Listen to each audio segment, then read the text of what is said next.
Were you an impressionable child in the early to mid 2000s? If so, then you might have burnout! Even if you aren't in that demographic, you might still have burnout because burnout is everywhere! The numbers are different based on some demographics and what research you're looking at, but they range from saying that 44 to 86% of employees experience burnout at their current job, which is bad. Odds are that you've experienced some burnout, which means you already know it's bad, but it is so much worse than you think. Burnout is linked with a pile of horrible things, including anxiety, depression, addiction, insomnia, and heart disease, just to name a few. So the fact that basically everyone is experiencing it is a big issue.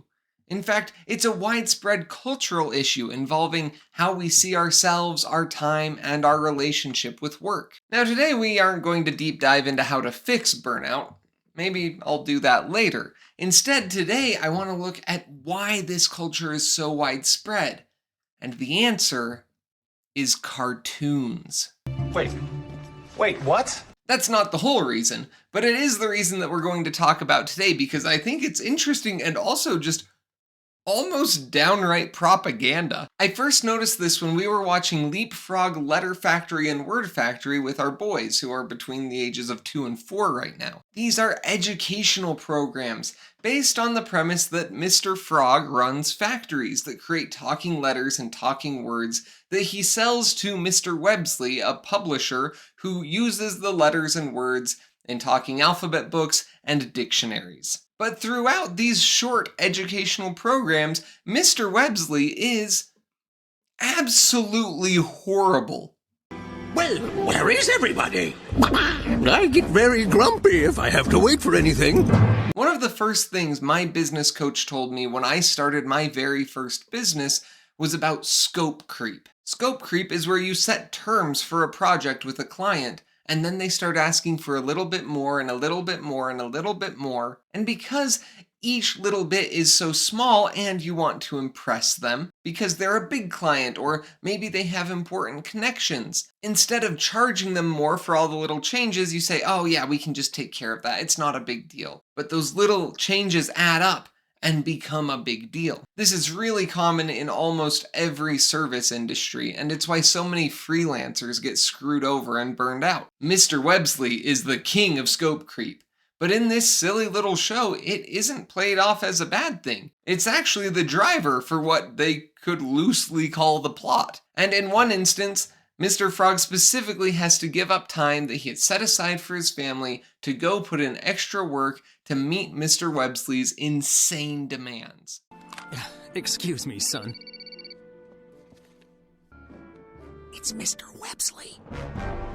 Ooh, I love these books. I'm tripling my order and need them double quack. Delivery by today. Today? Glad you agree. Sorry, Tad. I have to go to work. This is a show for 3-year-olds! And already the expectation is being established that a demanding boss or client gets complete control over your time, with no warning and no pushback. Horrible bosses have been in the media for ages, because they happen, and so they get represented in the media we consume. You just have to look at Mr. Spacely in the Jetsons way back in the 60s.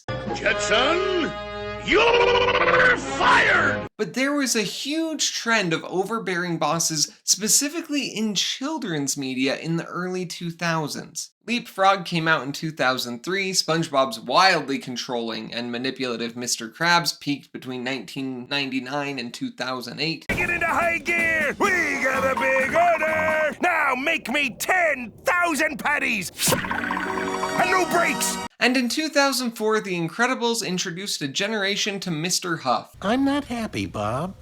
Not happy. So that we could all expect to one day have a boss so horrible that we wanted to literally throw them through a wall. It feels intentional that every boss or client portrayed in cartoons, from Charlotte Pickles to Mr. Burns, is an exploitative, demanding, controlling monster. It's hard to find a single example of a good boss in children's media. But that's not even my main complaint here. A bigger problem might be that in every one of these overbearing boss circumstances, the message seems to be that there's nothing you can do about it. You just put your head down, grind through the work, and then grumble about your boss to friends and family later. That's the job, and that's how it's always gonna be. And weirdly enough, now that a large portion of the workforce is made up of people who grew up consuming this kind of media, we have massive amounts of burnout. It isn't that the work is harder or more taxing than it ever has been before, because it isn't. It's that the work invades every aspect of your life.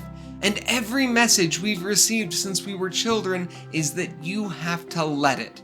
You don't have any other choice. When the angry, impatient duck calls you on the weekend and tells you that you need to work harder and faster, you drop everything and you do it. But working hard isn't the cause of burnout.